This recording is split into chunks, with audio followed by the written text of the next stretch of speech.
네, 반갑습니다. 제가 다녀봤던 교회 중에 제일 긴 것 같습니다. 저 뒤에 계신 분들은 제 얼굴이 보일라나 모르겠네요. 웃으라고 한 이야기인데 안 웃으니까 제가 긴장하고 있습니다.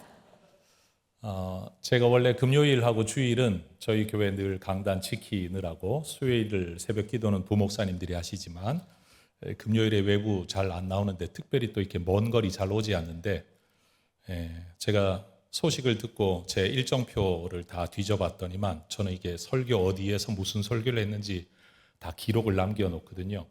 2020년 4월에 다음 세대와 주일학교 또 부모를 위한 기도회, 특별 기도회 설교를 요청을 하셨다가 코로나 때문에 그 집회가 취소가 되었었더라고요. 그래서 한번 저를 불러준 교회에 어떤 이유 때문에 못 왔었는데 다시 불러주시는 게 감사하기도 하고 빚은 좀 갚아야 되겠다라는 마음에 왔습니다. 4시간 차 타고 와서 저 길 건너편에서 부대찌개 하나 먹고 10,000원짜리 부대찌개 하나 먹고 지금 여기 섰습니다. 이제 또 끝나면 또 4시간 또 올라가야 됩니다. 여러분들 꼭 뵙고 싶었습니다. 깡통교회가 어떻게 생겼는지 그렇게 한국교회 유명했던 귀한 우리 이동희 목사님 또 그 대를 이어 귀한 사역하시는 목사님들 그리고 여러분들을 정말 뵙고 싶었습니다. 반갑습니다. 네, 반갑습니다. 제가 박수 드리고 싶습니다. 잠깐 담임 목사님 만나고 올라오는데 제가 큰 은혜를 받았습니다. 목사님의 아주 짧은 대화 간증 속에서 하나님은 정말 살아계신다. 어디에서나 이렇게 일하고 계시고 누군가를 어루만져 두신 그래서 관광지에 가서 멋진 자연 환경을 보지 못했던 거 볼 때 감동이 있는 것처럼 저는 사람을 볼 때 감동을 받습니다. 하나님의 손길이 닿은 그 사람들의 모습만큼 아름다운 풍경과 자연은 없을 겁니다. 옆에 계신 분 한번 그렇게 축복하십시다. 당신이 하나님의 손길이 닿은 멋진 작품입니다. 시작. 네. 여러분 혹시 제 설교를 들어본 적이 있다? 손 한 번만 들어주십시오. 네, 그렇죠? 네. 아무도 모르기 때문에 제가 편한 마음으로 설교할 수 있을 것 같습니다. 설교자가 기억될 필요는 없고 설교는 기억되면 좋겠습니다. 말씀이 오늘 여러분에게 꼭 남기를 소망합니다. 그냥 제가 섬기는 교회가 서울에 있는 대학로의 해화동의 해성교회인데 원래 그냥 해성교회인데 서울에 있는 해성교회라고 자꾸 서울 해성교회라고 하는데 서울 해성교회 검색하면 우리 교회가 안 나옵니다. 해성교회를 검색하셔야 됩니다. 원래 이제 만 20년이 지나서 지금 사역을 하고 있습니다. 여러분한테 입어 보이려고 염색하고 왔습니다. 여러분 저는 액션 영화를 좋아합니다. 특히 사람 좀 안 죽이는 거.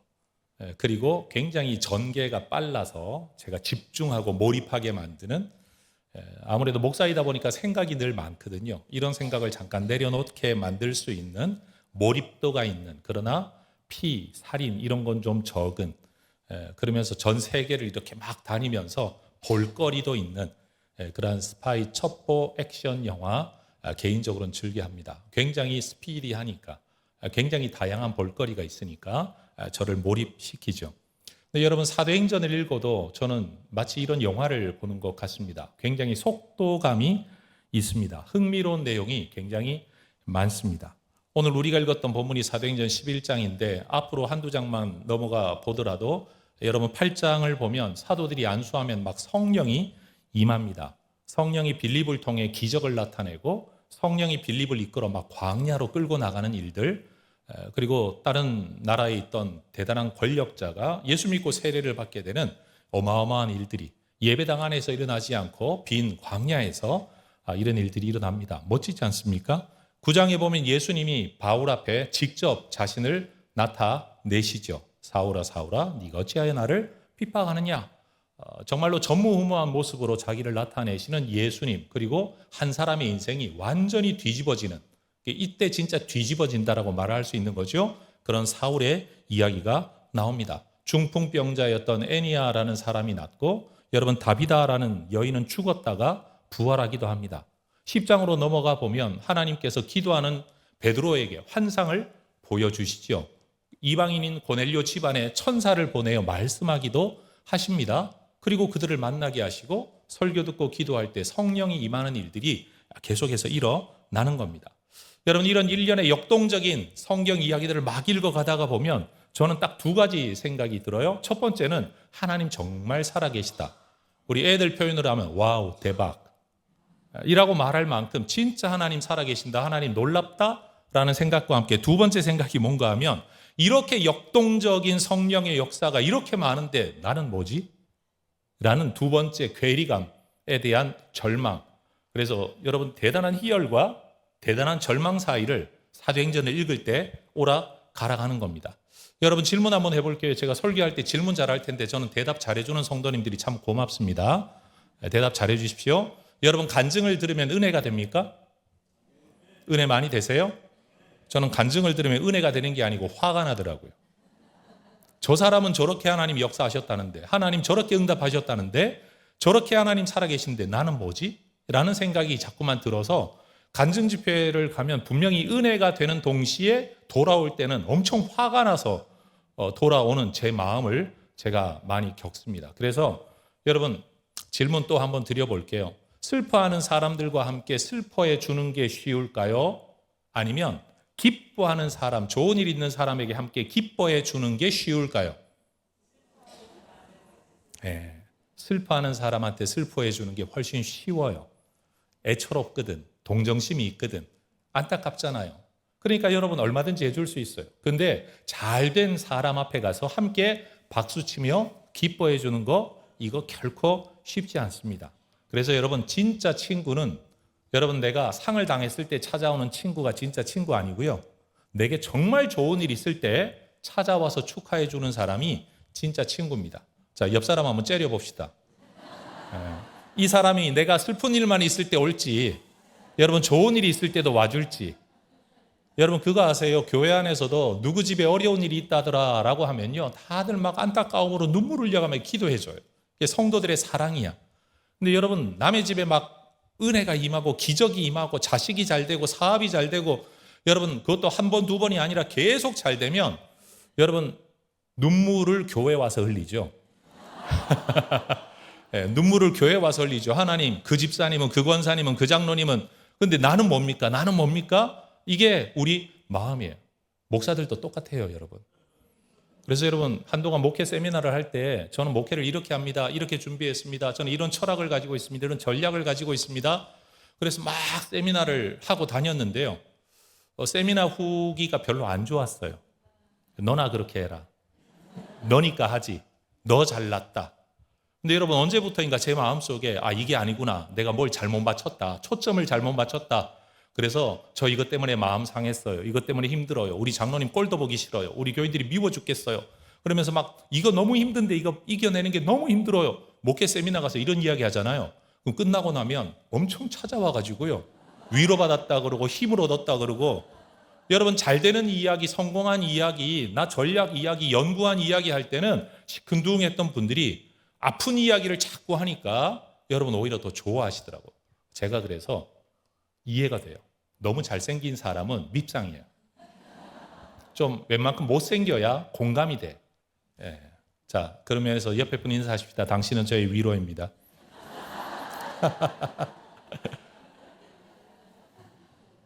여러분, 오늘날은 교회가 어디 가서 성장한다는 이야기하면 그렇게 하나님의 역사다 이런 소리가 아니라 어디 가나 어렵다는 이야기가 들리는 시대라서, 어렵다 그래야 우리도 그래요, 그렇게 공감이 일어나는 시대인 것 같아요. 그래서 전 여러분들께 사회생활, 교회 안에서의 사회생활 하나 일러드릴 테니까 너무 좋은 일이 있을 때는 하나님 앞에 와서 혼자 웃으세요.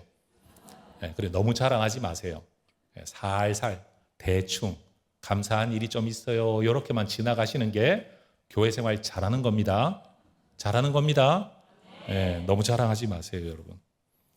여러분, 이런 괴리감이라는 이 생각할 때마다 제 마음속에 떠오르는 TV 프로그램이 하나 있습니다. 예전에 TV 방송 중에 MBC에서 성공시대라는 방송이 있었어요. 그리고 이건 MBC 거고요. KBS에는 인간극장이라는 방송이 있었어요. 둘 다 사람의 삶을 다루는 다큐멘터리입니다.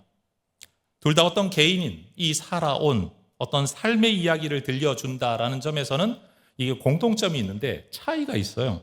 성공시대는 말 그대로 어려움을 이겨내고 극복해서 잘된 사람의 이야기를 다룹니다. 그런데 인간극장은요, 문제는 해결 안 됐는데 그 속에서 지지고 볶고 살아가는 사람의 이야기를 들려주는 게 이게 인간극장이에요. 둘 다 감동적인데 감동의 내용이 달라요. 또 질문할게요. 여러분 인생에 기적이 많습니까? 고난이 많습니까? 잘 되는 사람이 많습니까? 안 되는 사람이 많습니까? 그래서 제가 이 프로그램이 언제부터 언제까지 방영됐나를 뒤져보니까 딱 이게 세상살이구나 느껴지는 거예요. 여러분 다큐멘터리 성공 시대는요, 1997년에 시작해서 2001년에 끝났어요. 4년 만에 문 닫았어요. 근데 인간극장은요, 2000년에 시작해서 아직까지 25년 동안 장수 프로그램이에요. 여러분 어떤 프로그램에 사람들이 더 반응하고 공감하고 여러분 오랫동안 사람들에게 사랑을 받느냐, 이것만 봐도 분명해요. 여러분 그런 점에서 보면 사도행전의 이야기는 고난 속에서도 막 기적이 일어나는 마치 다큐멘터리 성공시대 같다, 이런 생각이 들어요. 근데 사도 바울이 써보낸 편지들을 비롯한 서신서라고 일컬어지는 성경들을 보면 거기는 문제가 얼마나 많은지, 고린도 교회를 한번 들여다보세요. 성찬식 하는데 누구는 벌써 취해 있고 누구는 아직 참여도 못했고, 그렇죠? 의붓 어머니하고 막 성관계를 맺는 이상한 이야기들도 막 나오고 있고, 여러분 교회들이 이단 문제도 있고 윤리 문제도 있고 별의별 문제들이 많은 거예요. 그래서 가만 보면 여러분 다큐멘터리 성공 시대 같은 사도행전은 한 권으로 끝나고요, 문제 많은 편지들은 10수권이에요. 공감이 안 되시나 본데. 그러니까 여러분 기적보다 고생이 많은 삶은 성경적이다. 성경의 분량을 보더라도 기적 이야기보다 고생하는 이야기, 문제 많은 이야기가 훨씬 더 많다. 여러분 잠깐만, 제 이야기가 제가 좀 틀렸나요? 아니 성경의 권수의 분량을 한번 보세요. 기적을 써놓은 이야기는 사도행전, 교회의 기적 이야기는 사도행전 한 권이에요. 근데 교회의 문제 이야기는 여러분 그 뒤에 있는 전부 다예요. 전부 다 계시록까지 전부 다 문제 있는 이야기가 기록되어져 있는 거예요. 그러니까 여러분 통계로 보나 상식으로 보나 사회학적으로 보나 성경적으로 보나 기적이 많아요? 고난이 많아요? 자, 옆에 또 인사하시는 겁니다. 당신은 지극히 정상적입니다. 여러분 우리는 문제 많은 인생이 정상적이라는 거를 알고 살아야 합니다. 그런데 우리의 꿈이 있죠. 사도행전적 교회가 되는 것. 여러분 사도행전은 예수님이 남기셨던 이 복음 전파, 우리가 지상명령이라고 말하는, 여러분 이 말씀을 지켜가는 성도들의 순종, 그 위에 성령의 역사를 통해서 예수님의 이 말씀이 어떻게 실현되어져 가는가를 기록한 역사책입니다. 근데 사도행전 초반부에 보면요, 여러분 성령 강림 이후로 성도들의 아름다운 신앙생활, 성령의 역사 때문에 교회가 믿지 않는 사람들로부터도 칭찬받고 박수받는 이야기가 나와요. 그런데 여러분 스데반의 순교 사건 7장 이야기 이후부터는 칭찬받는 이야기보다는 핍박받는 이야기가 훨씬 더 많이 나옵니다. 성공시대 같은 이 사도행전 안에서도 여러분 성공한 이야기보다는 핍박받는 이야기가 훨씬 더 분량적으로 많다라는 거예요. 오늘 우리가 살펴보려고 하는 이 11장 후반부의 내용도 이 같은 핍박 상황에서 일어난 이야기입니다. 여러분 11장 19절부터 21절을 읽었는데 여러분 이 본문은요, 사도행전 8장 이야기하고 이렇게 갖다 붙이면 마치 세트처럼 연결된다라는 걸 알 수 있습니다. 자, 화면을 하나 준비를 했는데 사도행전 8장 1절에서 4절을 읽고 연이어 오늘 본문 11장 19절 20절을 붙여서 한번 읽어보도록 하겠습니다. 합독하는 겁니다. 시작. 사울은 그가 죽임당함을 마땅히 여기더라. 그날에 예루살렘에 있는 교회에 큰 박해가 있어 사도 외에는 다 유대와 사마리아 모든 땅으로 흩어지니라. 경건한 사람들이 스데반을 장사하고 위하여 크게 울더라. 사울이 교회를 잔멸할새 각 집에 들어가 남녀를 끌어다가 옥에 넘기니라. 그 흩어진 사람들이 두루 다니며 복음의 말씀을 전할세. 자, 11장 19절 연결되죠? 다 같이 그때에 스데반의 일로 일어난 환란으로 말미암아 흩어진 자들이 베니게와 구브로와 안디옥까지 이르러 유대인에게만 말씀을 전하는데 그 중에 구브로와 구레네 몇 사람이 안디옥에 이르러 헬라인에게도 말하여 주 예수를 전파하니. 여러분이 지금 8장을 읽었고 지금 11장을 읽었는데 쭉 연결해서 읽으니까 이게 떨어져 있는 본문 같으세요? 붙어 있는 본문 같으세요? 붙어 있는 이야기처럼 느껴지죠. 스데반이 여러분 핍박당했다. 그런데 스데반의 일로 일어나여 피해 다니는 사람들이라고 11장이 지금 연결되니까 본문 내용으로 보면 8장 부분하고 11장 부분이 연결되어 있는 거예요. 이 사람들은 이스라엘의 북부 안디옥, 얼마 전에 그 지진이 일어났던 안타키아 같은 그 지역, 그리고 여러분 이 지중해 해안 쪽으로 내려가면 베니키아라는 그 도시, 그 다음에 거기서 배를 타고 서쪽으로 조금 더 가면 있는 구브로, 사이프러스 섬, 이런 여러 곳으로 사람들이 흩어져 나갔다고 본문이 이야기하는 거예요. 근데 여러분 정작 8장, 9장, 10장에는 제가 언급했던 것처럼 기적의 이야기가 너무너무 많은데 11장에는 기적 이야기가 하나도 없어요. 그런데도 불구하고 사람들이 복음을 전합니다. 기적을 보고 복음을 전할 때는 동기부여가 되었겠죠. 그렇죠, 여러분? 은혜를 경험하고 나서 전도할 때는 뜨겁잖아요. 근데 아무 일도 없는데 전도해라? 이 굉장히 힘든 일입니다. 그런데 안디옥 교회는 어떻게 생겨났냐? 안디옥의 성도들은 어떻게 했냐 하면 기적이 있고 전도를 한 게 아니라 기적도 없는데 핍박받아 쫓겨다니고 있는데 그 중에서도 복음을 전했다. 그렇게 생겨난 교회가 안디옥 교회라는 거예요. 제가 오늘 왜 이 본문을 택했을까요? 여러분이 안디옥 교회니까. 여러분의 교회를 생각할 때마다 대한민국 교회가 생각하는 건 선교하는 교회, 이 이미지가 한국 모든 목회자들에게 남아있거든요. 근데 여러분 그 안디옥 교회가 도대체 무엇 때문에 안디옥이라는 이름을 지어서 지금껏 이 선교 사역을 감당하고 있냐? 바로 이런 정신 때문이라는 거죠. 여러분 그들은 승천하시던 예수님이 남기셨던 이 마지막 명령의 말씀을 기적이 있든 없든 좋은 일이 있든 핍박받는 일이 있든 잘 되든 잘 되지 못하든 칭찬받든 핍박받든 그들은 이 말씀을 가슴에 받아 실천하는 사람들이었다라는 사실이에요. 여러분 오늘 이 설교도 여러분들이 하나님의 말씀으로 받느냐 아니면 그냥 매주 있는 또 하나의 설교로 듣느냐에 따라서 여러분 우리의 삶에 하나님의 역사가 나타날 거냐 아무 일 없이 지나갈 거냐가 결정 날 줄로 믿습니다.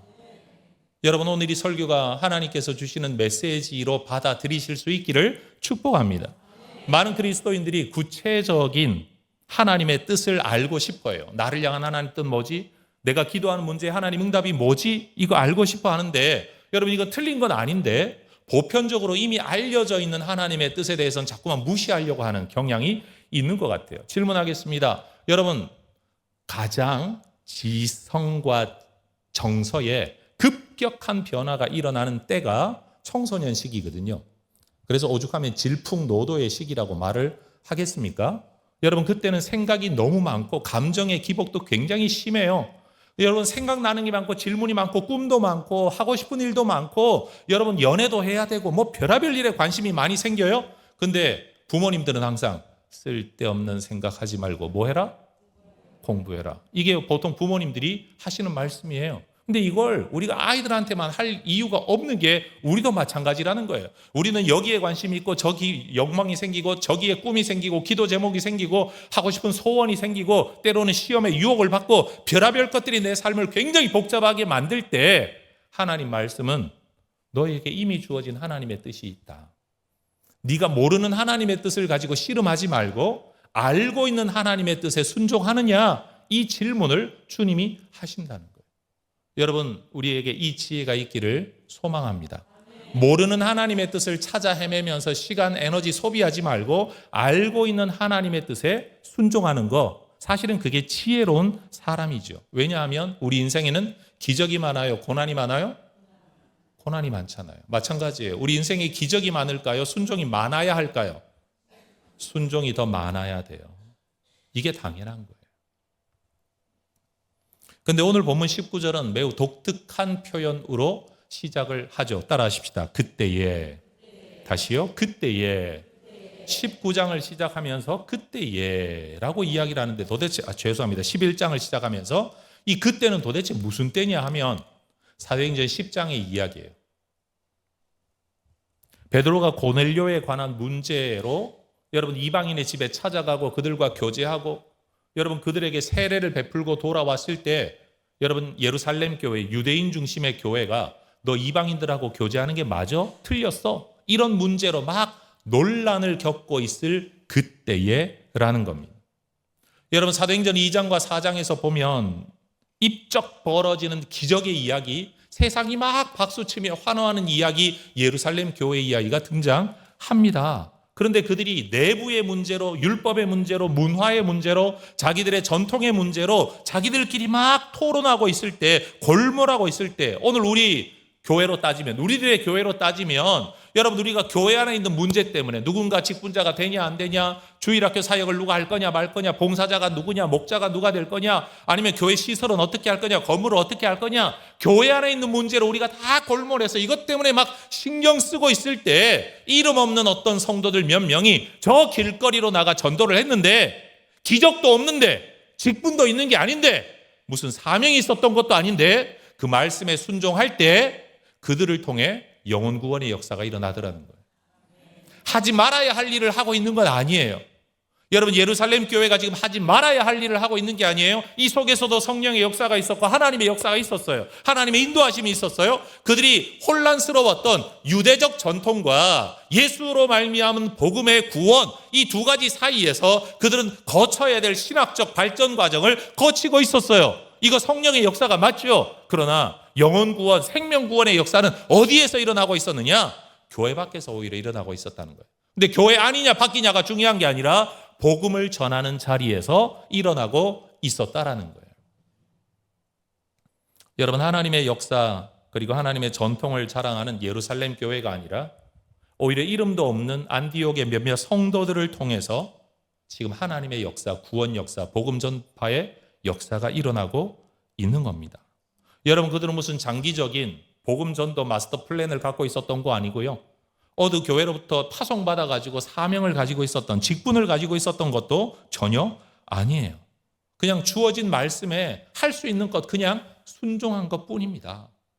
얼마나 지속적이었는지 알 수는 없습니다. 얼마나 계획적이었는지도 알 수도 없습니다. 그러나 그들은 마땅히 해야 될 일을 그 자리에서도 쫓겨다니면서도 하고 있었다는 사실이에요.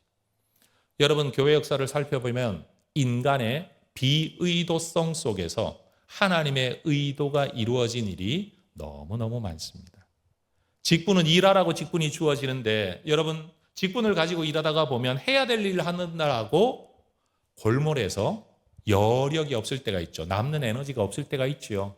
근데 때로는 나는 이 일하느라고 바쁜데 지나가면서 한 가지 일한 것이 누군가에게 큰 감동을 주고 심지어 죽을 사람 살리게 만드는 일도 일어나는 거죠. 여러분 안 되는 이유를 찾기보다도 여러분 전도하기 힘든 이유를 찾기보다도 그냥 하나님 말씀하셨으니까 그냥 해보자. 아주 단순한 몇 명이나 할 거야. 계획이 필요 없는 거예요. 어디에서 할 거야? 아니 뭐 그런 계획도 필요 없는 거예요. 누구랑 할 거야? 이것도 필요 없는 거예요. 그냥 복음을 전하다가 보니까 복음의 역사가 일어나더라라는 겁니다. 더군다나 안디옥 교회에 굉장히 주목해야 될 특이점이 뭐냐 하면 여러분 19절에 보면 그들은 베니게와 구브로와 안디옥까지 이르러 그 먼 지역까지 갔다라는 점에서는요 대단한 선교적 헌신인 것 같아요. 근데 사실 간 이유가 뭐냐면 핍박 때문에 쫓겨간 거죠. 그렇게 멀리까지 쫓겨가 놓고 거기에서 그들이 누구에게 복음을 전하느냐 따라 하십시다. 유대인에게만. 다시요. 유대인에게만.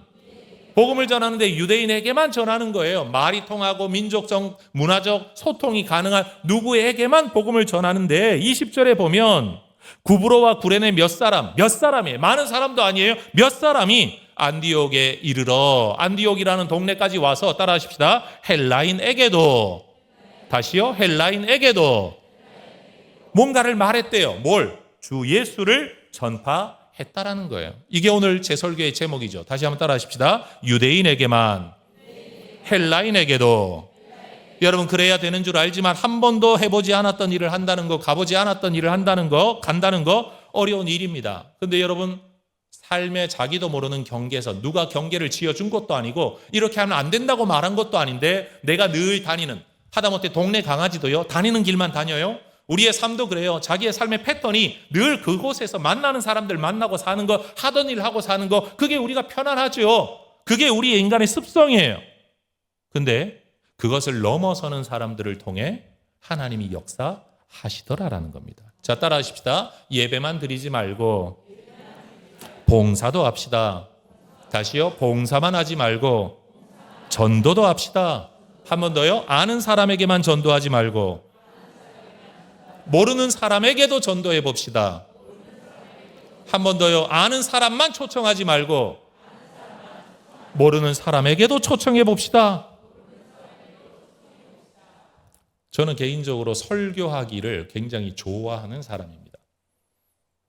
그래서 가끔씩 정말 어쩔 수 없는 이유 때문에 주일 오전 설교 같은 자리를 다른 목사님에게 이렇게 자리를 내어 드려야만 될, 모셔야만 될, 강사를 모셔야만 될 때가 있습니다.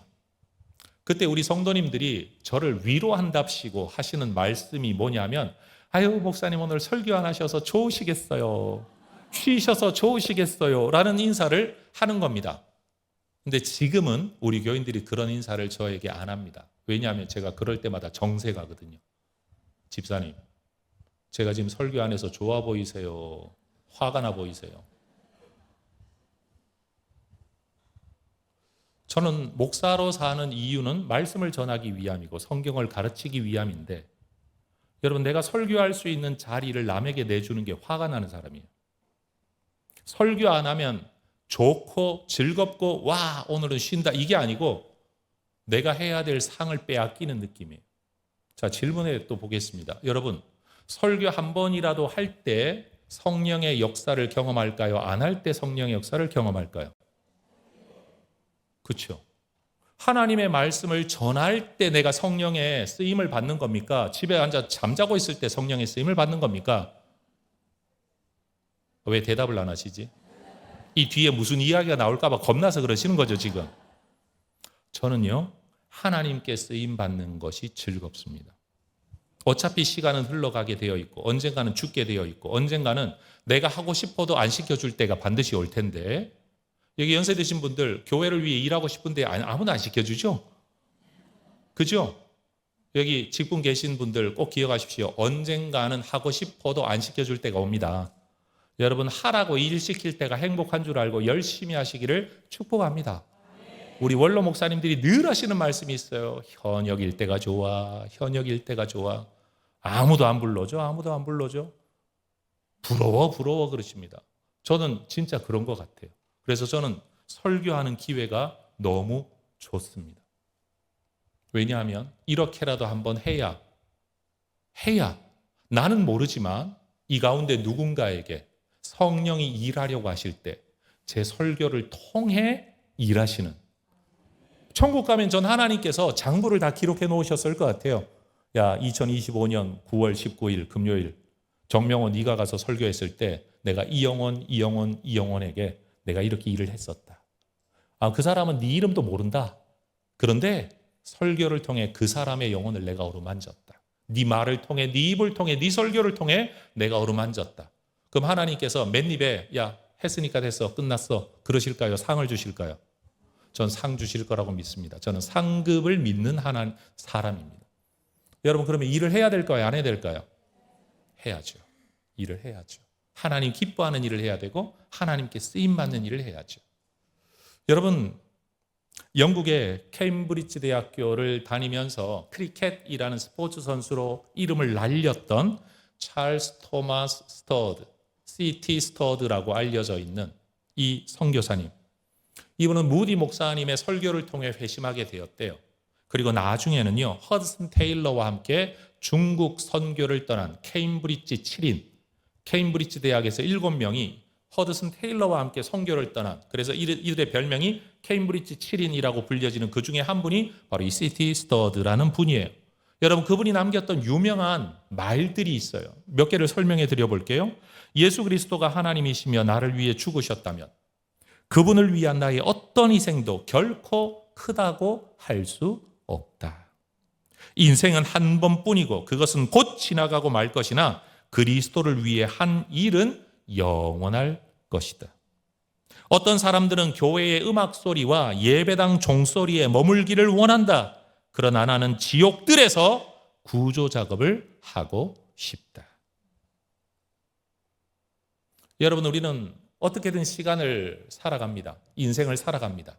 에너지를 쓰게 되어 있고 어딘가는 돈을 쓰게 되어 있습니다. 어딘가는 마음을 쓰게 되어 있습니다. 그런데 하나님과 동행하는 삶 가운데 주의 역사가 나타나는 통로가 된다면 얼마나 좋을까요? 여러분, 정말 기분 나쁠 때가 이럴 때예요. 어느가 친구들이나 누군가 모였을 때 뭐 이렇게 하다 보니까 내가 밥을 사게 되었는데 아무도 내가 밥을 샀다는 줄 몰라.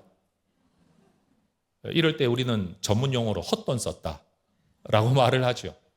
여러분, 어떨 때는요, 작은 건데도 불구하고 내가 뭔가 작은 섬김을 했는데 모두가 그것 때문에 기뻐하고 만족할 때가 있습니다. 보람이 있습니까? 없습니까? 있죠. 잘 써야 됩니다. 잘 써야 됩니다.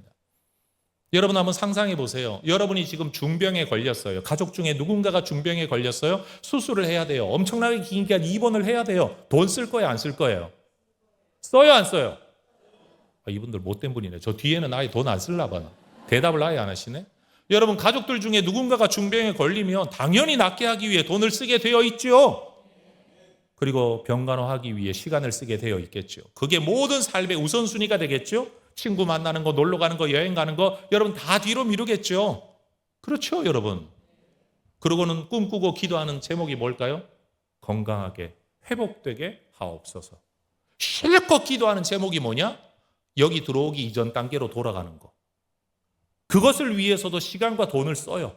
더 나아지는 것도 아니야. 성장하는 것도 아니야. 더 건강해지는 것도 아니야.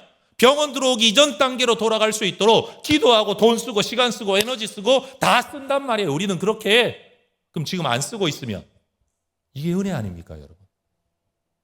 공감이 안 되시나 보네. 여러분이 지금 병원에 가 있지 않은 게 여러분 얼마나 감사한 일입니까? 내가 병원에 있다고 치면 써야 할 돈인데 안 쓰고 있으니 여러분은 지금 돈 벌고 있는 겁니다. 우린 기도하죠. 하나님, 나는 왜 이렇게 돈을 못 법니까? 하는데 여러분, 지금 여러분은 돈 벌고 있는 겁니다. 나는 왜 이렇게 시간이 없고 바쁘냐 하고 있는데 사실은 시간을 벌고 있는 겁니다. 엄청난 에너지를 벌고 있다는 사실이에요. 자, 옆에 분에게 얼굴 째려보면서 질문하세요. 이거 어디다 쓰실래요? 여러분, 이 남는 에너지, 이 번 돈 여러분 어디다 쓰시겠어요? 저는요, 설교에 쓰고 싶어요. 말씀 전하는 일에 쓰고 싶어요. 제 인생에 큰 꿈이 하나 있습니다. 목사로 살아가는 일반적인 사역 외에 제가 가진 개인적인 꿈, 그건 하나님, 내가 목사로 사는 동안에 딱 30명의 목회자들만 쓰러지지 않도록 붙들어 일으켜 세워서 스스로 사역을 감당할 수 있도록, 가만 계산해 보니까 여러분, 담임 목회 들어서서 한 10년 정도까지만 옆에서 누군가가 잘 붙들어 주면 사표 쓸 거 안 쓰게 만들고 사고 칠 거 안 치게 만들고 뭘 해야 될지 어리버리할 때 이렇게 하면 된다라고 가르쳐 주면서, 그래서 그 다음에는 자기 스스로 길을 찾아갈 수 있도록 한 10년만 잘 붙들어 주면 대부분 자리를 잡는 것 같더라고요. 보니까 통상적으로 내가 내 평생에 딱 30명의 목회자만 이렇게 도와줘도 난 천국 가면 상이 많지 않을까? 왜냐하면 그건 30명의 목회자가 아니라 30개의 교회일 거니까. 그리고 그 30개의 교회에 몸담고 있는 성도들이 그분들의 섬김을 통해 말씀에 흔들리지 않고 교회에 어려움 없이 분란 없이 좋은 지도자 밑에서 신앙생활을 할 수 있다면, 여러분, 30개 교회의 성도가 도대체 몇 명일지 내가 알 수는 없지만 나는 천국 가면 내가 생각하지도 못했던 엄청난 상을 받게 되지 않을까? 이게 제가 하나님 앞에 꿈꾸는 기도 제목이에요. 아니, 목사님 꿈이 너무 적습니다. 30명이 뭡니까? 300명이나 3000명쯤. 제가 그릇이 그만큼 크지 못해서요. 여러분, 하나님 앞에서 저는 이런 꿈을 꾸면서 쓰임받기를 위해 기도합니다. 그래서 제가 제일 집회 요청 왔을 때 거절 못하는 게 후배들 요청입니다. 더군다나 이제 막 목회 시작해가지고 목사님이 첫 부흥의 강사이십니다. 목사님이 잘해주시면 내가 여기에 뿌리를 내리고 못하시면 나 쫓겨납니다. 이러고 부탁이 올 때 기도할 수밖에 없어요. 진짜 기도할 수밖에 없어요. 그리고 집회를 다녀왔는데 그 다음에 여러분, 집회에 은혜가 있고 교회 분위기가 좋아져서 이후로 성장한다는 소식을 들을 때 얼마나 보람된지 모릅니다. 목회는 그분이 했지만 전 하나님 앞에 이렇게 기도하죠. 하나님, 나의 지분도 요만큼 있습니다. 나의 지분도 요만큼 있습니다. 하나님 내게 은혜와 상을 주실 줄 믿습니다. 여러분, 이 교회가 하나님 앞에 쓰임받는 일에 여러분의 지분을 사람한테 요구하지 마세요. 여러분의 지분을 하나님 앞에 남기시게 되기를 축복합니다. 축복합니다. 쓰임받는 인생은요, 너무나도 영광스럽습니다, 여러분. 저는 이런 생각해봐요. 천국 갈 때, 전 세계 여행을 못하고 온 걸 후회할까? 어떻게 생각하세요? 천국 갔을 때, 아니면 죽을 때, 내가 세계 여행을 좀 더 많이 못 해본 게 너무 아쉽다, 이럴까요? 저는 그렇진 않을 것 같아요. 하나님께서 우리한테 무엇으로 상을 주실까? 천국 가면 나는 무엇으로 상을 누릴까? 하나님이 무엇을 기뻐하실까? 천국 가는 건 두 번째고 지금 내가 의미 있는 삶은 과연 무엇일까? 저는 여러분들이 한번 생각해보는 기회가 되면 좋겠어요. 그래서 21절의 말씀을 보면 주의 손이 그들과 함께 하심에 수많은 사람들이 믿고 주께 돌아오더라. 주의 손이 그들과 함께 하셨대요. 근데 그들이 누군가 하면요, 바로 앞구절 20절에 보면 몇 사람이에요. 몇 사람이에요.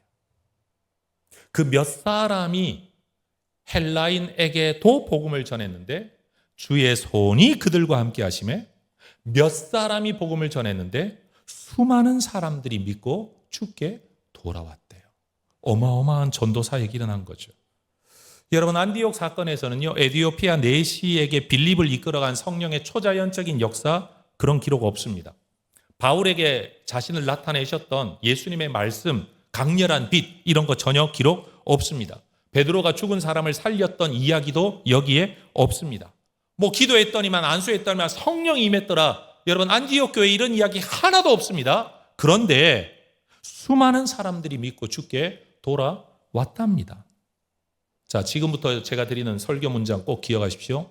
초자연적인 기적의 역사가 있느냐 없느냐 하는 것이 교회의 증거가 아니라 복음 전도가 있느냐 없느냐 하는 것이 교회의 증거인 줄로 믿습니다.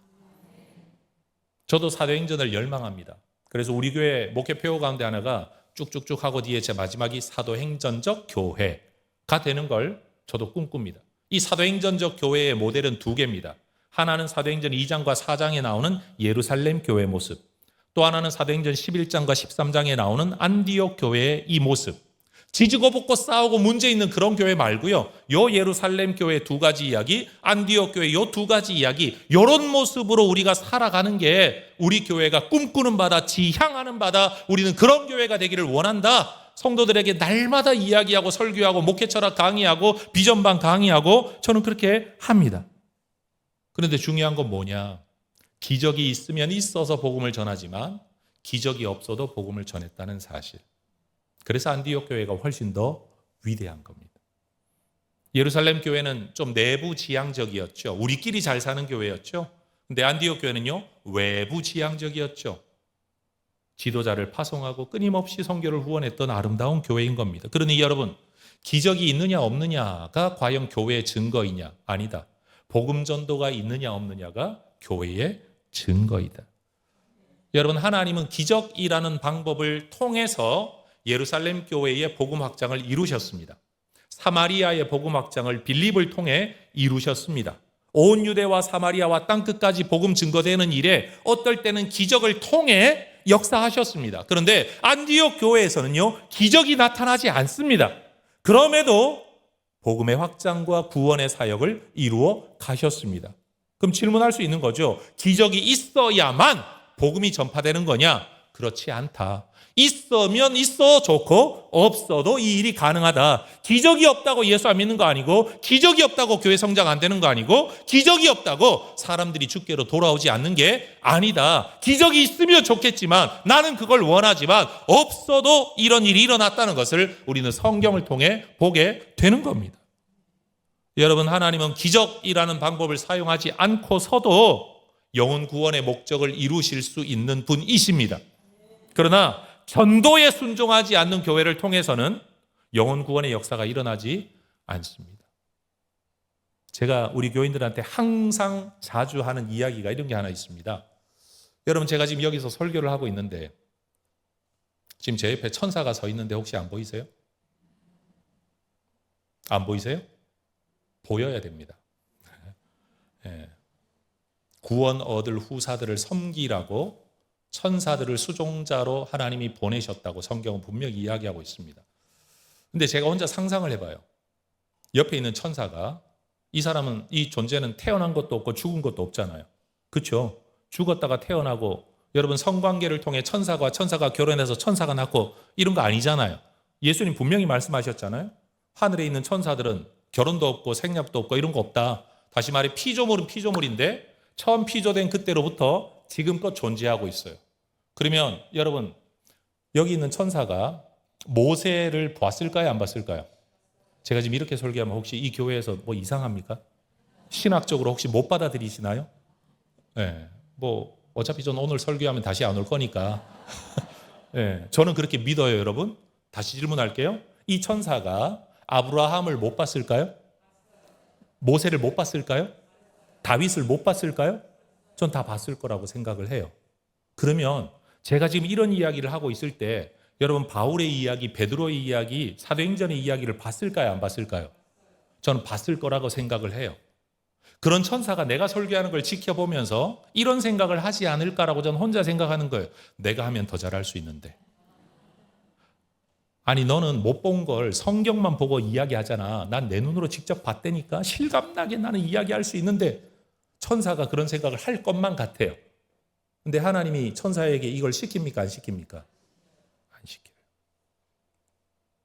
우리에게 시키죠. 우리에게 맡기셨어요. 그래서 전 천사를 향해 감히 이렇게 말하죠.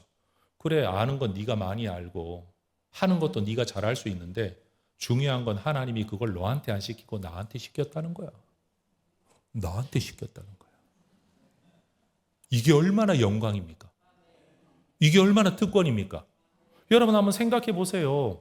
오늘 밤에 천사가 하나님께서 천사를 여러분이 전주시에 다 풀어가지고 야, 너 다 한 사람이 없다. 너 한 사람당 한 천사당 3사람씩만 꿈에 찾아가가지고 너 예수 안 믿으면 죽어. 한마디씩만 하고 돌아와라. 여러분 그러면 내일쯤 여러분 전주시에 얼마나 큰 부흥이 일어나겠습니까?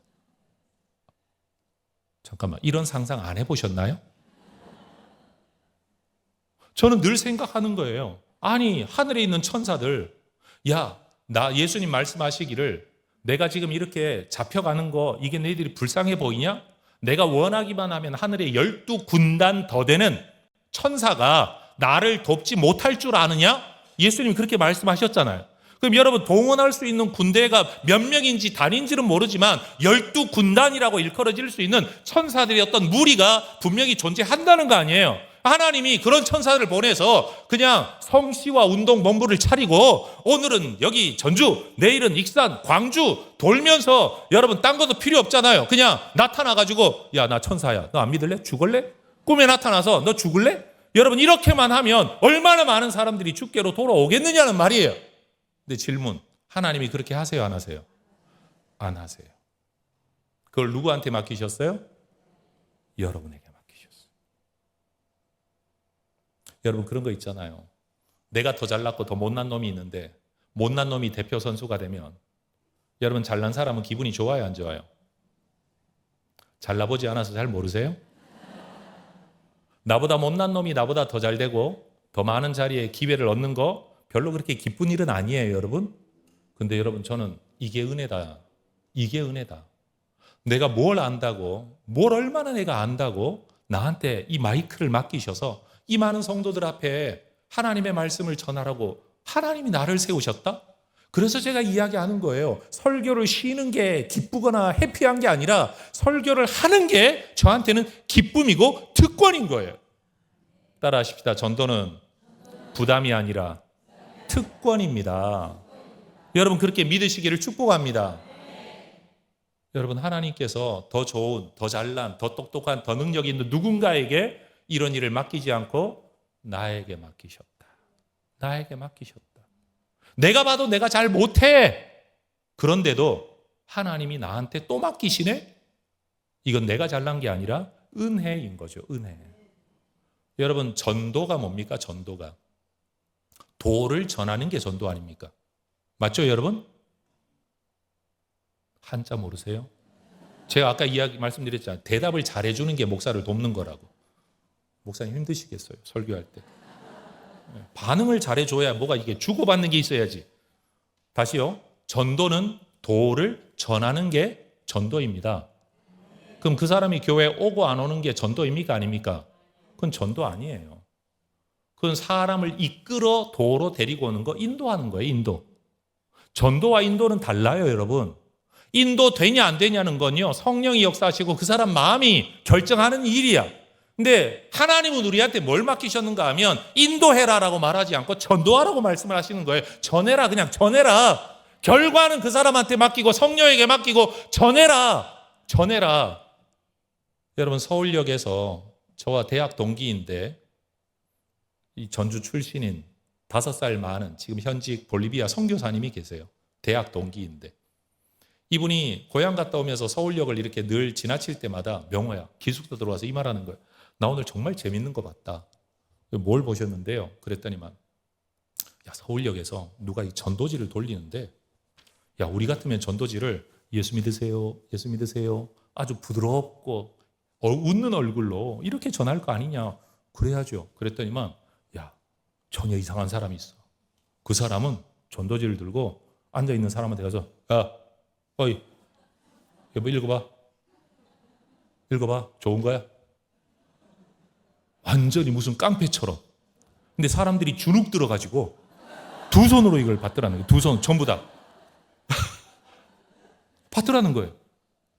그래서 이게 옳은지 그른지 같이 판단은 안 돼요. 근데 중요한 건 뭐냐? 그는 어쨌든 전했다는 사실이지. 전했다는 거죠. 이해가 되세요, 여러분? 여러분, 어떻게 전할 거냐, 누구에게 전할 거냐, 이건 우리가 사실 결정해요. 그런데 에게만이라고 내가 정해놓은 나의 틀이 있어. 말 통하는 사람에게만, 가까운 사람에게만, 때로는요 모르는 사람에게만. 요즘 영악한 성도들은요 절대 자기랑 친한 사람을 자기 교회로 인도하지 않아요. 왜냐하면 우리 교회 와가지고 함께 생활하는 동안에 뭐 하라도 삐딱하거나 시험 들어서 이 교회를 떠나면 나하고의 관계까지 깨질까 봐 야, 우리 교회는 오지 말고 다른 교회가, 이렇게 전도하는 분들도, 인도하는 분들도 계시대요. 여러분, 어찌되었든지 간에 어디로 인도하든지 예수 믿음을 전하는 거. 에게만, 에게도. 에게만, 에게도.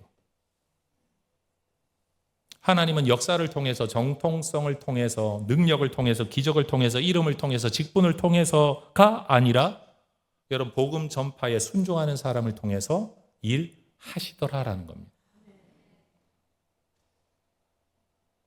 여러분, 이런 일이 만약 여러분을 통해 이 전주에서 일어난다면 전 성령께서 역사하실 거라고 믿습니다. 대단한 사람이 와서 전도 집회를 해서 일어나는 전도도 가능합니다.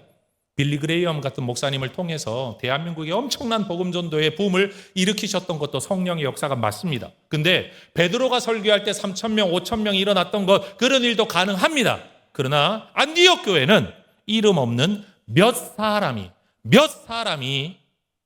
문화의 영역, 언어의 영역, 환경의 영역, 관계성의 영역을 넘어서서 모두가 유대인에게만 전하는데 헬라인에게도 전했더니 수많은 사람들이 믿고 주께로 돌아왔대요. 성경은 이 사람들이 누군지 이름도 기록하지 않습니다. 베드로는 3,000명, 5,000명을 여러분 돌이키게 했다고 성경이 기록하고 있는데 이들은 도대체 누구인지 성경은 말하고 있지 않습니다. 그런 면에서 오늘 우리에게 필요한 성령의 역사는 믿지 않는 사람의 마음을 움직이는 성령의 역사도 필요하지만 믿는 우리의 마음을 움직이셔서 순종하게 하시는 성령의 역사가 더 먼저 필요한 것 같아요. 그래서 여러분, 전도해야 됩니다. 저 이런 말 하고 있는 거 아닙니다. 전도해야 됩니다는 부담으로 받는 이 말이 아니라, 그래, 이거 특권인데 하나님 나를 통해 사람을 살릴 수도 있다는데, 심지어 나는 전도하고도 잊어먹었는데 하나님이 언젠가 그 사람에게 예수 믿게 만드는, 그리고 여러분, 한 사람이 예수를 믿을 때 전도 한 번 당해가지고 예수 믿는 사람 없대요. 소위 말해서 낙수, 떨어지는 물에 바위 뚫리듯이 여러분 몇 번이나 노출이 되어져야 언젠가 마음을 뚫고 들어가 교회 가볼까? 이런 생각이 든다는 거예요. 한 번 듣고 그런 생각 들지 않는다는 거예요. 그러면 왜 꼭 내가 전할 때만 그 사람이 와야 되냐고. 내가 찌르고 가고 저 사람 찌르고 가고 찌르고 가다가 나는 그냥 교회 한번 가실래요? 그런데 네 이래버리면 우리가 얼마나 놀라. 근데 그 내가 전도한 게 아니죠. 이미 해놓은 것들이 쌓이고 쌓여 일어나는 성령의 역사인 거죠. 여러분 이런 일들이 하나님의 역사 속에 있다라는 겁니다. 여러분 수많은 사람들이 믿고 죽게 돌아오기를 꿈꾸는 안디옥 교회 되시기를 축복합니다. 한번 따라 하십시다. 꿈꿉시다. 다시요. 꿈꿉시다. 많은 사람들이 말해요. 오늘날은 전도가 안 된다. 그렇죠? 우리가 해보니까 잘 안 되는 건 사실이에요. 그런데 여러분 하나님도 오늘날 전도하기를 싫어하실까요? 하나님은 모든 사람이 여러분 주께 구원받고 돌아오기를 원하신다라고 이게 하나님의 뜻이라고 분명히 말씀하셨습니다. 하나님의 꿈이 우리의 꿈 될 수 있기를 소망합니다. 여러분 하나님의 꿈을 한번 꿔보면 얼마나 좋을까요?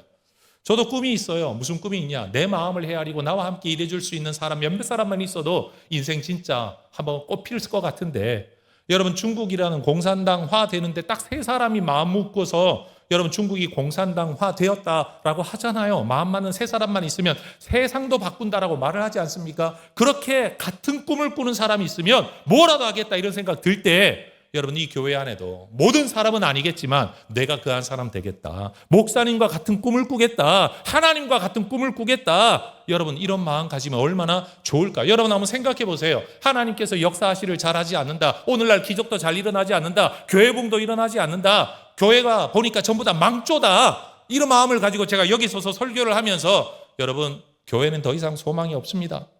기도해봐야 큰 역사도 없습니다. 뭐 하면 됩니까? 여러분 제가 계속 이런 설교를 한다고 하면 여러분 이 교회 다니시겠습니까? 아마 이 교회 남아있는 성도들 별로 없을걸요. 그러면 내가 교회를 왜 나와? 하나님 살아있지도 않고 역사도 안 하고 내 기도도 안 듣고 구원도 못 한다면 내가 이 교회를 왜 다니냐고 도대체. 결국은 소망과 꿈이 우리에게 여러분 가슴 뜨겁게 만드는 역사를 일으키는 거죠. 여러분 이 시대에 다시 한번 안디옥 교회의 역사가 진짜 안디옥 교회인 여러분을 통해 일어나기를 축복합니다. 여러분 그러려면 넘어서야 될 한계가 있는 겁니다. 에게만에 머무를 거냐 에게도까지 나아갈 거냐. 제가 해외까지 가라는 말은 안 합니다. 그러나 안 하던 짓을 한번 해봐야 무슨 일이 일어나지 않겠습니까? 하던 일만 하면 하던 결과만 나타납니다. 안 하던 일을 해야 없던 결과가 나타납니다. 이거 너무 당연한 거 아닙니까? 여러분 명언이죠? 명언이죠? 한번 따라 하십시다. 하던 일만 하면 하던 일만 일어납니다. 하던 일만 하면 있던 일만 일어납니다. 하지 않던 일을 해야 없던 일이 일어납니다. 맞죠 여러분? 맞아요. 기도하던 대로 하면 하던 대로 응답 받아요.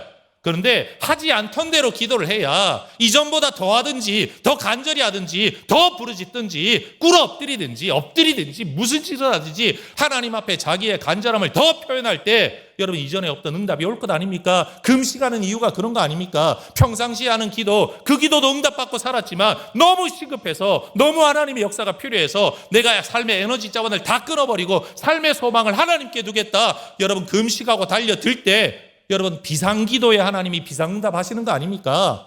여러분 안 하던 일을 해야 없던 결과가 나타나는 겁니다. 여러분 이것이 하나님 눈에 띄는 비결인 줄로 믿습니다. 한번 생각해 보세요. 이 교회 성도들만 두고 봐도 제가 얼굴을 알아볼 수 없을 만큼 너무 많은 분들이 있는데 여러분 여기 누가 하나님 마음에 들까요? 이 가운데 누가 하나님 마음에 들고 누구의 기도가 하나님 가슴을 움직일까요? 남처럼 하면 제가 그래서 우리 교역자들에게 이런 말 잘합니다. 파트 사역자가 파트처럼만 일하면 절대 전임 못 된다. 무슨 말인지 또 공감이 안 되시는구나. 목사님 공감되세요? 파트 사역자들이 있는데요. 여럿 있는데 파트 사역자라고 파트처럼만 일을 하잖아요. 그럼 그중에 내가 그 사람을 왜 뽑아가지고 전임시키냐고. 파트인데 전임처럼 일하는 사람이 있다. 저 사람 다르네. 저 사람 헌신된 사람이네. 충성스러운 사람이네. 저런 사람 내가 쓰고 싶다. 기회를 주고 싶다. 그럴 거 아닙니까 여러분? 아니 여러분 회사를 경영 안 해봐서 잘 모르시는 것 같은데 여러분 그렇잖아요.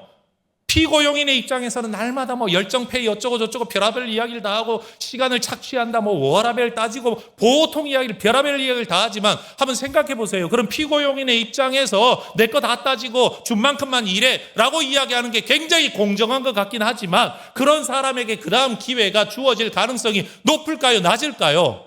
저 같으면 낮을 것 같아요.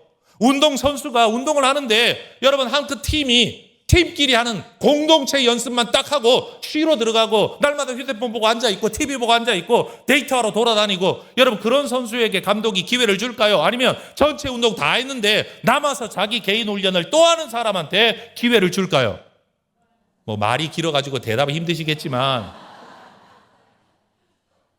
더 하는 사람입니까? 기본만 하는 사람입니까? 너무 당연한 거 아니에요, 여러분? 우리 하나님 앞에서도 에게만에 머무른 수많은 사람들이 있어요. 거기에도 성령의 역사는 있어요. 하나님이 그걸 미워하신다는 뜻이 아니에요. 잘못했다는 뜻도 아니에요. 근데 에게도까지 나아가는 사람들에게 에게만에 머물러 있는 사람들은 보지 못하는 역사를 그들에게는 없는 역사를 그들에게 주신다는 거 아니에요. 그래서 늘 이렇게 말합니다. 심는 대로 거두는 게 하나님의 법칙이다. 심지어 저는 우리 교인들에게 유언을 벌써 남겼습니다. 내 묘비에는 마지막 글을 이렇게 써달라. 세상에 공짜는 없다. 우리는 모든 걸 은혜라고 말하지만 제가 보니까 은혜를 받는 사람들도 공짜로 받는 건 아닌 것 같아요. 남다른 뭔가가 있더라고요. 내가 안 했으면 부모 선대에 기도가 있든지 부모의 뭐 헌신이 있든지 내가 모르면 남들의 기도가 있든지 내가 볼 때는 별 볼 일 없는데 그의 중심이 바르든지 이유가 있으니까 받아 누리더라라는 거예요. 세상에 공짜 없습니다. 여러분 따라하십시다. 심는 대로 거둡니다. 여러분이 심는 대로 거둔다라는 이 말 속에는요. 심어야 거두지 심지 않으면 못 거둔다.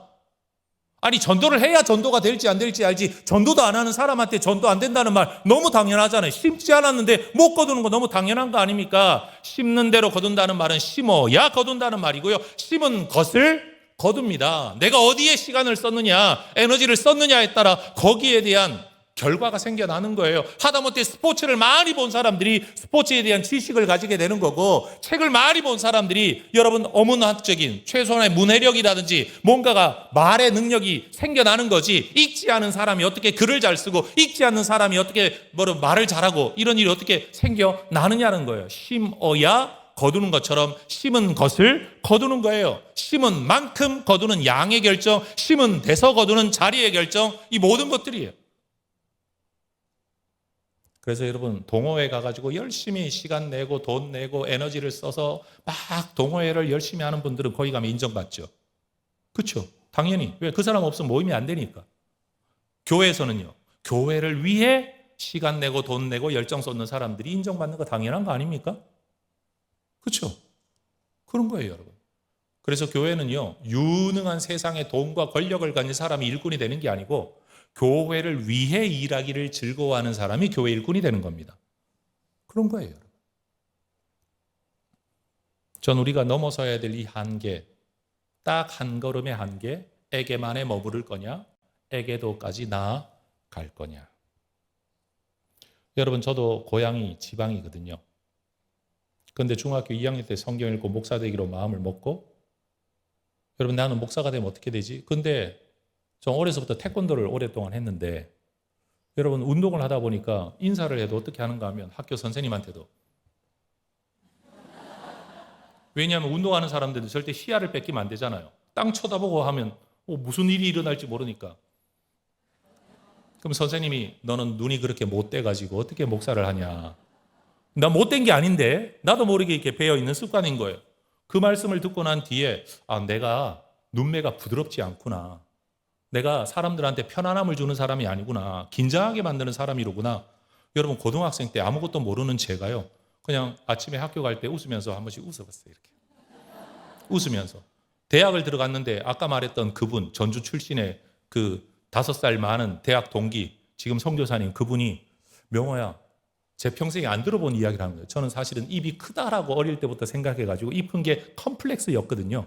입이 큰 게 컴플렉스였어요. 근데 야, 너는 이렇게 이빨이 싹 보이면서 웃을 때 너무 멋져. 지나가는 말 한마디야, 그게. 근데 그게 내 마음에 확 들어와 버렸어. 내가 웃는 게 멋져? 여러분, 말 한마디가 사람을 죽이기도 하고 살리기도 하는 거예요.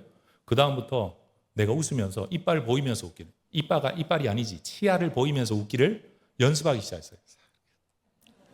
우리 교회 홈페이지 한번 가보세요. 제 사진만 보면 되게 좋은 목사님처럼 보여요. 여러분, 그렇게 웃는 연습을 계속 했어요. 사람들은 말합니다. 넌 지방 출신인데 어떻게 그렇게 표준말을 좀 쓰냐. 네 동기들, 네 친구들 전부 사투리 투성인데 넌 어떻게 그러냐. 야, 동네 사람은 다 알아. 인터네이션, 억양은 어떻게 안 돼. 아직 남아있어. 근데 모르겠다는 거예요. 너 표정은 어떻게 그렇게 멋지냐. 너는 옷 입는 게 어떻게 이렇게 수트빨이 좋으냐. 뭐 별의별 거 다 하지만 여러분, 전 지금도 이 수트빨을 지키기 위해서요, 6시 이후에는 밥 안 먹습니다. 이게 공짜로 되는 게 아니에요, 여러분. 저절로 되는 게 아니에요. 세상에 공짜 없다 그랬잖아. 내가 묘비에 쓰라 그랬잖아. 사람이 말을 할 때도 타고나서 말 잘하는 게 아니고 들어간 게 있으니까 말을 잘하는 거고. 안 그래요, 여러분? 자기 마음가짐을 잘 가져야 얼굴 표정에 묻어 나오는 거지. 여러분, 최고의 성령은 은혜 받는 건 줄로 믿습니다. 예, 돈 줘봐야 나이 들면 또 똑같아져요. 생각이 똑같은데 어떻게 바뀌냐고, 그게. 참고로 저희 사위가 피부과 의사입니다. 원하시면 싸게 해드릴게. 근데 그거 아무 소용없어요. 은혜 받아서 내 마음이 바뀌어져야 이게 바뀌어요.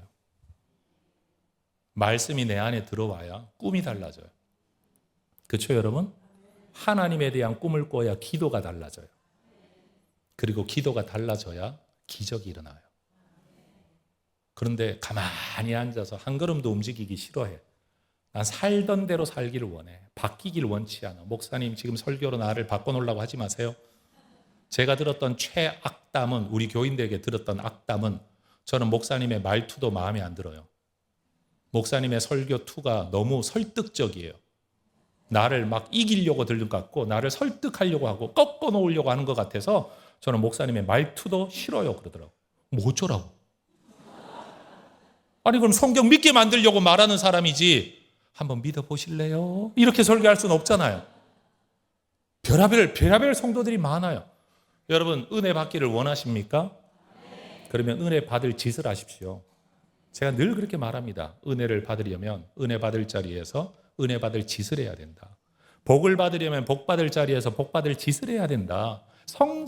성장은요, 가만히 있는 사람에게 오지 않습니다, 여러분. 성장하려고 발버둥 치는 사람에게 성장이 오지, 가만히 있는 사람이 저절로 성장하지 않는다는 거예요. 믿음의 성장 그냥 오지 않습니다. 그래서 고난이 필요한 거 아닙니까? 하나님께서도 왜 사랑하는 사람에게 고난을 주십니까? 그게 살리는 방법이고 성장시키는 방법이고 일꾼 되도록 만드는 방법이기 때문에 하나님도 그 방법을 쓰신다는 거예요.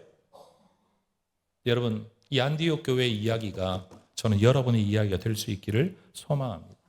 그리고 이 모든 이야기의 마지막에 여러분, 이런 일은 어떻게 일어났느냐 하면요, 주의 손이 함께 하셨기 때문에 일어난 일이에요. 설교를 아무리 잘했다고 하더라도요, 주의 손이 함께 하시지 않으면 역사는 일어나지 않습니다. 사람이 준비한 논리성과 전달력에 의해 설교는 잘했다 못했다 이 말은 할 수 있습니다. 근데 여러분, 하나님이 원하시는 건 잘하는 설교 아니죠. 주의 손이 함께 하실 만한 설교이겠죠. 믿으십니까, 여러분? 하나님은요, 똑똑한 사람 찾지 않으세요. 왜? 하나님이 똑똑하신데 뭐.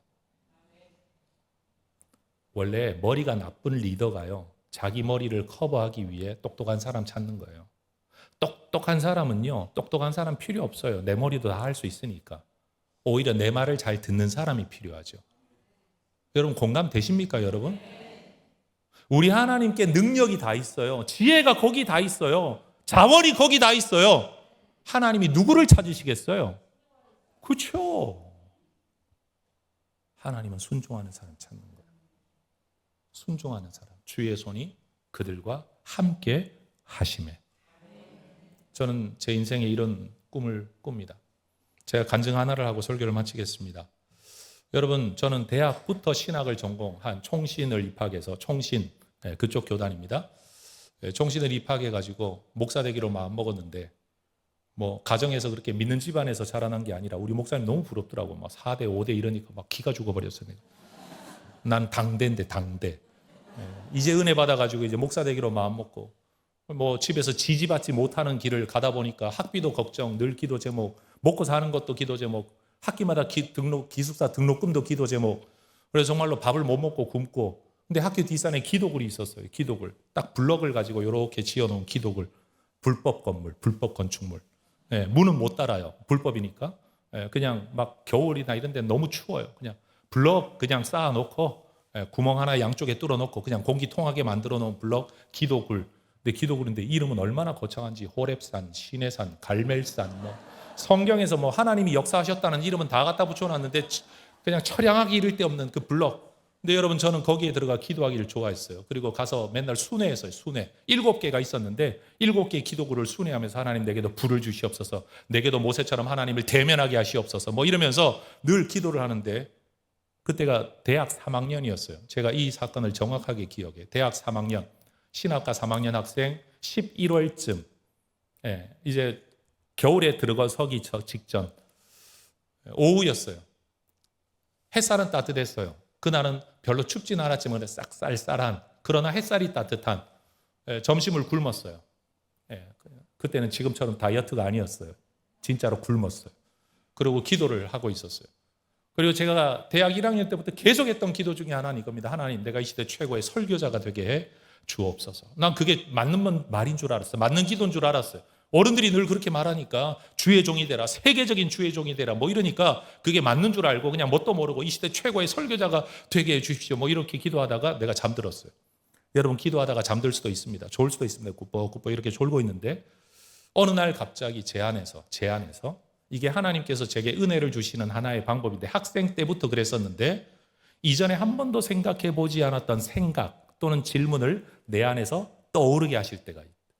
그게 전 하나님의 음성으로 자주 들어요. 근데 그날도 졸고 있는데 분명히 갑자기 졸면서 내 마음속에 네가 이 시대 최고의 설교자가 되는 게 하나님하고 무슨 상관이 있니? 이런 질문이 갑자기 탁 떠오르는 거예요. 내 안에. 벌써 제가 학생 때부터 겪었던 하나님의 응답의 어떤 루틴이 있으니까 바로 무릎 꿇고 정자세로 꿇어 앉아서 생각하기 시작했어요. 내가 이 시대 최고의 설교자가 되기로 지금 3년째 맨날 이 기도구를 돌면서 매일매일 돌면서 내가 기도하고 있는데 이게 하나님과 무슨 상관이 있지? 무슨 상관이 있지? 근데 가만 생각해 보니까 하나님하고는 아무 상관이 없더라고요. 나하고 상관이 있더라고. 지금처럼 바꿈지 않고 인정받고 사랑받고 존중받고 명예가 있는 목사가 되기를 내가 원하고 있었던 거예요. 그게 내한테 딱 깨달아지니까 제가 그날 이런 기도를 했습니다. 하나님, 내가 다시는 이 기도를 하지 않겠습니다. 다시는 이 시대 최고의 설교자가 되게 해달라는 기도를 하지 않겠습니다. 대신 하나님 내가 마무리 기도를 이렇게 하겠습니다. 그 기도의 내용이 이겁니다. 주의 말씀을 전하는 모든 하나님의 설교자들마다 전 세계 모든 설교자들마다 하나님의 뜻을 있는 그대로 온전히 전하고 성령이 역사하시기를 원합니다. 그리고 나도 그런 사람 중에 하나가 되기를 원합니다. 그리고 그 기도를 마친 이후 그 대학 3학년부터 지금까지 저는 설교 잘하게 해달라는 기도를 하지 않습니다. 오늘도 저는 설교 잘하게 해달라는 기도 한마디도 하지 않고 왔습니다. 하나님 나를 쓰시면 좋겠습니다. 나는 내가 준비한 말밖에 못합니다. 내 머릿속에 없는 건 말도 못합니다. 그냥 내 지성 안에 내 경험 안에 있는 말을 그냥 뱉어낼 뿐입니다. 그런데 그 속에 하나님이 역사하시면 좋겠습니다. 여러분 지금보다 더 똑똑해지고 돈을 더 벌게 되고 더 유능하게 되고 더 영향력 있게 되면 하나님이 더 잘 쓰실까요? 여러분도 그런 기도 안 하십니까? 하나님 이 교회에서 내가 11조 제일 많이 하게 해주세요. 표면적으로는 11조 기도인데 속마음은 뭐예요? 내가 우리 교회에서 제일 부자 되게 해달라 이거잖아요. 이게 우리 인간의 마음이거든요. 그렇죠? 사실은 최고 부자가 되지 않아도 11조는 제일 많이 할 수 있어요. 많이 바치면 되니까. 근데 우리는 그런 마음은 없어. 그게 인간의 마음이에요. 여러분 주의 손이 함께 하시는 삶, 전 이것이 우리의 삶의 목표가 되면 좋겠어요. 이 마지막 시대에 이 전주 안디옥 교회, 여러분 주의 손이 함께 하시는 교회가 되기를 축복합니다. 에게만 이렇게 머물러 있는 게 아니라 에게도, 여러분도 지금 건축하고 계신다면서요. 건축한다고 해가지고 여러분 사도행전 10장에 나오는 사람들처럼 아내 문제에 골몰해가지고 지지고 볶고 싸우고 그것만 생각하고 있을 때 여러분 누군가는 그 바깥으로 나아가 복음을 전하는 사람이 될 때 영혼 구원의 역사는 어디서 일어나요? 건축에서 일어나는 게 아니고 전도할 때 일어나는 거죠. 제 말 맞죠 여러분? 이런 일들이 여러분에게 있어지기를 축복합니다. 이 교회가 아무리 크고 성장해진다고 할지라도 여러분에게도 나아가려고 하는 하나님의 사람들, 이름도 없는 몇 사람들이 계속 일어나게 될 때 성령은 그들을 통해 일하시게 될 줄로 믿습니다. 자, 여러분 예배를 기뻐해야 됩니까? 귀찮아해야 됩니까? 예배 때 하나님 역사하시거든요. 여러분 기도를 힘들어해야 됩니까? 기뻐해야 됩니까? 기도할 때 하나님 역사하시거든요. 맞죠? 찬양 귀찮아해야 됩니까? 기뻐해야 됩니까? 특별히 내가 감동도 없는데 인도자가 몇 번씩 반복하면 짜증나죠. 본인은 은혜를 받았는데 따라하는 사람들은 왜 또 반복이야? 무한반복의 지옥 속에 들어갈 때 막 짜증내는 분들이 있거든요. 특히나 어른들 중에 내 모르는 노래 부를 때 막 짜증내죠. 여러분 알고 모르고와 상관없이 그 가사 자체가 하나님을 찬양하는 거잖아요. 곡조 자체가 찬양하는 거 아니에요? 여러분 거기에 내가 마음으로 동참하면 되는 거 아니에요? 여러분 이게 우리가 해야 될 일인데 우리는 항상 내가 중심이에요. 모든 게 내가 중심이 되어가지고 사니까 내 마음에 들면 좋은 거, 내 마음에 안 들면 다 나쁜 거. 여러분 그렇게 우리가 살다가 보니까 우리는 바깥으로 나아가는 사람이 아니라 자꾸만 내 만족을 추구하는 사람이 되는 거예요. 그래서 옛날에는 나도 그랬는데 근데 지금은 아무것도 없는 빈 깡통 되어버리는 여러분 이런 성도, 이런 교회 여러분 이렇게 되지 않아야 하지 않겠습니까? 여러분에게만에 머물러 있으면 있었던 일만 있어요. 에게도 나아가야 없었던 일이 일어납니다. 인도에 대한 부담보다 전도에 대한 헌신과 충성이 우리 모두에게 있어지기를 축복합니다. 여러분 안디옥 교회는요 여러분의 교회로만 인도하지 말고요 전주를 성시화하기 위해 전도해서 옆에 교회 다 살리는 교회 되시기를 축복합니다. 공부에서 남주자라고 했던 한동대 총장 김영길 장로님의 말씀처럼 전도해서 남의 교회 주자. 여러분 이 마음을 가지고서라도 순종할 때 여러분 우리는 성령의 역사로 쓰임받고 성령의 은혜로 뜨거워지는 교회, 하나님이 살아 역사하시는 교회가 될 줄로 믿습니다. 얼마나 멋집니까 여러분. 그래서 저는 오늘도 설교를 더 길게 하고 싶은데 목사님이 째려보실까 봐 맞춰야 될 것 같아요. 쓰임받을 수 있는데 내 한마디가 오늘 기도 하나가 하나님께 쓰임받을 수 있는데 여러분 오늘 이 밤 내가 하는 기도를 하나님이 딱 들으시고 들어주시기로 작정하신 약속의 기도라면 뭘 기도하시겠습니까? 하나님이 말씀하시기를 이 설교 듣고 지금 네가 하는 이 기도를 내가 들어주겠다. 만약 하나님이 그렇게 말씀하신다면 여러분 뭘 기도하시겠습니까? 생각 없이 기도하지 말고 여러분 잘 구하십시오. 이 기도 응답됩니다. 오늘 이 기도 응답될 줄로 믿습니다. 자, 이제 한번 합심해서 기도하면서 기도회로 이어가도록 하십시다. 여러분 에게만에 머물러 있는 내가 에게도까지 나아갈 수 있도록 성령의 은혜가 그렇게 나아가 행하는 우리에게 주의 손이 함께 하시게 되는 그러므로 말미암아 우리 교회가 아니더라도 어디에서든지 주의 백성이 많아지는 사도행전의 역사가 나를 통해 일어나게 된다면 얼마나 행복할까, 얼마나 기쁠까, 하늘에서 내가 그 상을 누리게 될 때 얼마나 영광스러울까. 내 삶의 어려움이 나는 지금 눈물의 제목인데 오히려 그 어려움 때문에 누군가에게 다가갈 수 있다면, 누군가가 내 이야기를 듣게 되는 이유가 된다면, 아, 어려움도 은사로구나, 고난도 은사로구나, 복음을 전할 수 있는 은사로구나, 나의 연약함이 누군가에게 복음을 전할 수 있는 기회가 되는 은사로구나. 어찌하든지 복음을 전하기로 힘쓰는 여러분 이 결심이 오늘 이 밤에 있어지기를 축복합니다. 주여 한번 외치고 합심해서 기도하겠습니다.